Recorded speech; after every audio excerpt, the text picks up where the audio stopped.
Winter Retreat Guided Visualization.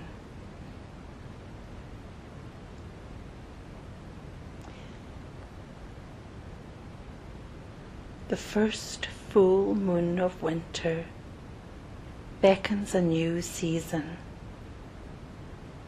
and as it wanes, we can look at winter and find the positive side that this season brings us. It's a time of rest, for nature, at least on the ground, where trees bare-limbed sleep till the spring, and most wildlife hunker down and drowse to retain body heat and fat.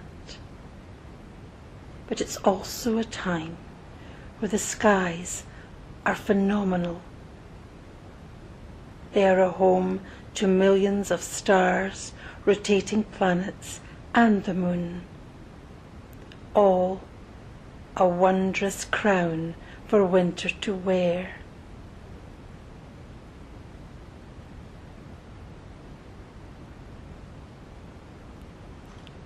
This guided winter retreat visualization will take you to a meadow, and there you will find a sense of contentment, relaxation, and rest. So if you will, come with me and we will take a journey to this winter retreat.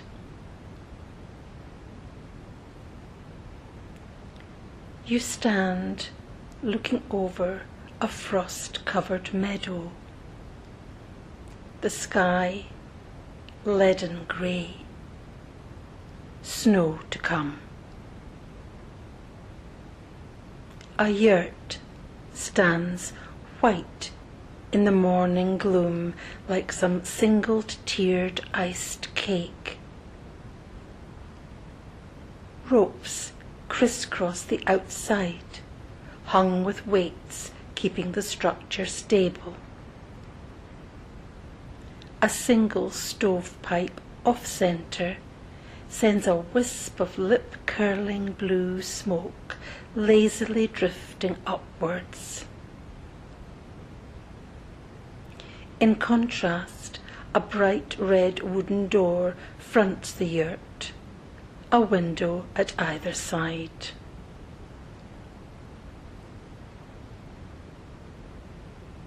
You walk across the meadow and start to crunch across the grass, frost splintering like ice crystals under your feet, spiders' webs frozen and sparkling in the crisp air.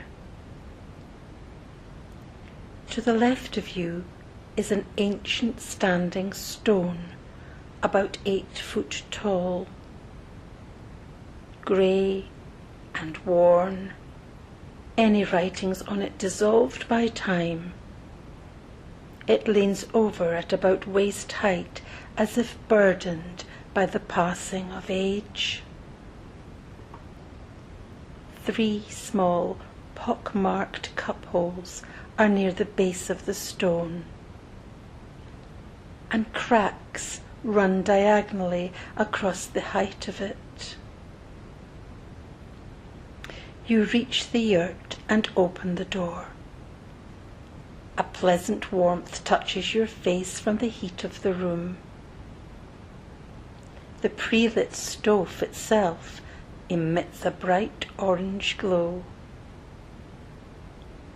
Stacked on each side are piles of dry logs, and a black-bottomed small kettle sits on top of them. The floor is reclaimed timber, polished to a dark mahogany sheen, contrasting with the white walls of the inside of the yurt. The interior walls are crisscrossed. They are made with split bamboo slats. A bed is puffed up with white pillows and a sumptuous white duvet completes it. A shaker-style washstand holds a china basin and empty pitcher, with another pitcher full of water standing alongside. In the bottom of the washstand are choices of blends of herbal teas, free trade coffees and drinking chocolate. A reading couch occupies another space in heavy brocade and colourful throws and plump cushions. Thick, large, soft Persian rugs are dotted about the floor, each in delicious vibrant colours of reds, greens, golds and blues, depicting peacocks and other exotic birds and animals and patterns. You put down the bag you're carrying and sit on the reading couch, taking in the silence, the colours, the flames of the stove dancing, and the sheer meditation qualities of your surroundings. You decide to rest. You will walk as night falls to the ancient standing stone.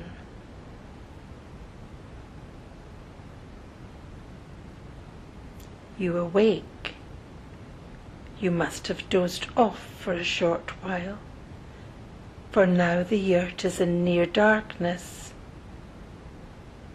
You light candles in the 2 lead lanterns that are on each side of the bed.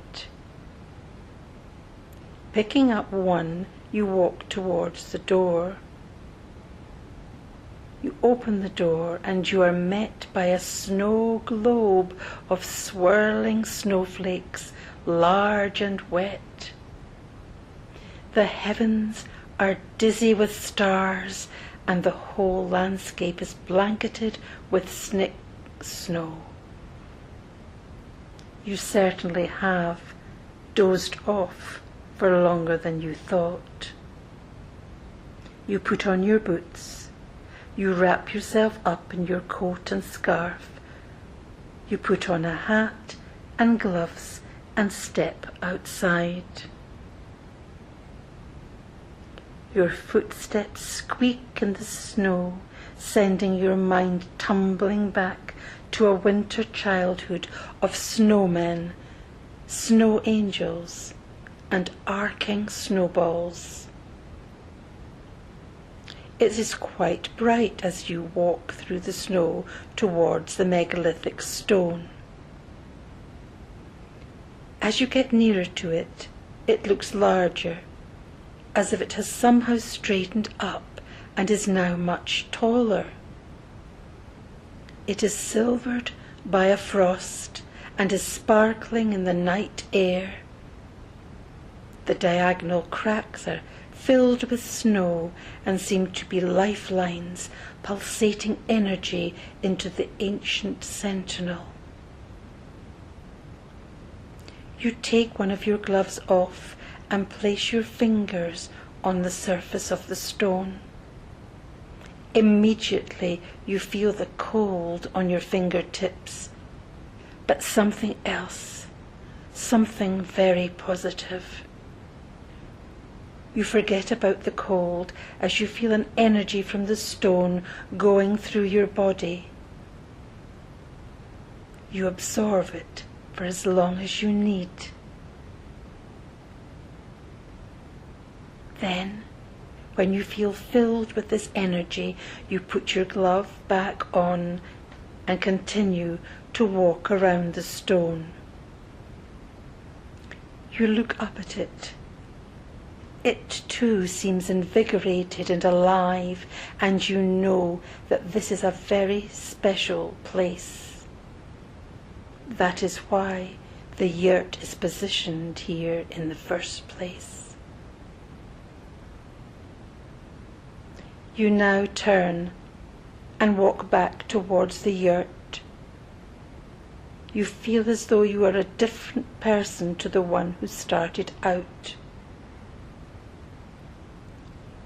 You are filled with an inner peace, a calmness that you have not experienced for a very long time. You open the door and you are back in the warmth of the room. You put some water from the pitcher into the kettle and put it on the stove. As the water comes up to the boil, you choose a drink. You fill a handcrafted mug that you find at the bottom of the washstand. You take a sip. You sit back on the reading couch. You savour the aroma of your drink and feel so relaxed. You are sure that you touch something spiritual out there in the meadow.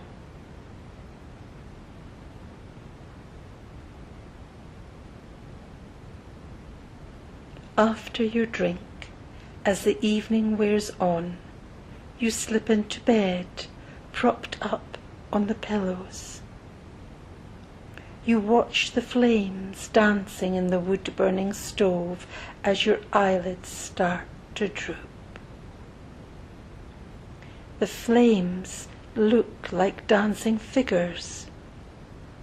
The curling up of the smoke looks like a pillar shape and reminds you of the standing stone just outside there in the meadow. Could it be that you're looking back into the past at some long-lost winter solstice? A ritual brought back in time through the flickering fire. You feel an affinity with what you are seeing as you slip quietly into a long and relaxing sleep. Next morning, when you awake, you are feeling more positive and contented than you have in a long, long time.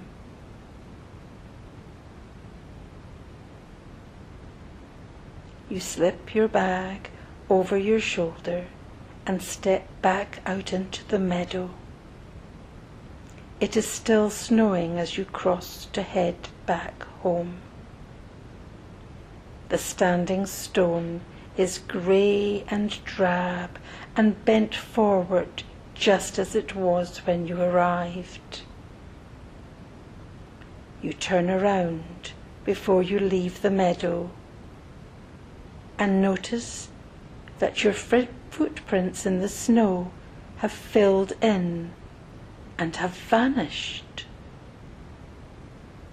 You look up. The stone, the yurt, and the meadow await their next arrival.